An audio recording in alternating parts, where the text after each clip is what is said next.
ಕವಿಗಳು ಹಾಗೂ ಸಾಹಿತಿಗಳು ಸಾಹಿತ್ಯವನ್ನು ರಚಿಸುವ ಮೂಲಕ ಚುಟುಕು ಸಾಹಿತ್ಯವನ್ನು ಉಳಿಸುವಲ್ಲಿ ಪ್ರಮುಖ ಪಾತ್ರ ವಹಿಸಿದ್ದಾರೆ.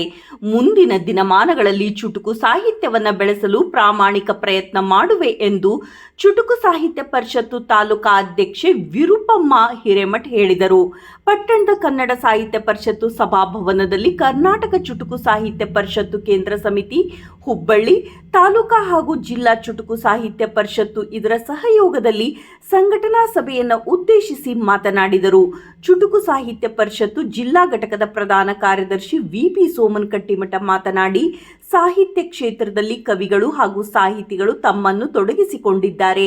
ಪ್ರತಿಯೊಬ್ಬರು ಯುವ ಸಾಹಿತಿ ಹಾಗೂ ಕವಿಗಳನ್ನು ಗುರುತಿಸಿ ಪ್ರೋತ್ಸಾಹಿಸಬೇಕು.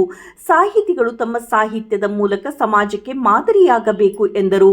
ಇದೇ ಸಂದರ್ಭದಲ್ಲಿ ತಾಲೂಕಾ ಶಿಕ್ಷಕರ ಸಂಘದ ಅಧ್ಯಕ್ಷ ವೈಡಿ ಗಾಣಿಗೇರ್, ಎಸ್ಜಿ ದಾನಪ್ಪ ಗೌಡ್ರು, ಸರ್ಕಾರಿ ನೌಕರರ ಸಂಘ ತಾಲೂಕಾ ಘಟಕ ಅಧ್ಯಕ್ಷ ಎಸ್ಪಿ ಹಿರೇಮಠ, ಗೌರವ ಕಾರ್ಯದರ್ಶಿ ಶ್ರೀಮತಿ ರೇಣುಕಾ, ಶರಣು ವಾಲ್ಮೀಕಿ, ಶಿವಪ್ರಕಾಶ್ ಹಿರೇಮಠ ಸೇರಿದಂತೆ ಸಾಹಿತಿಗಳು ಹಾಗೂ ಇತರರು ಹಾಜರಿದ್ದರು.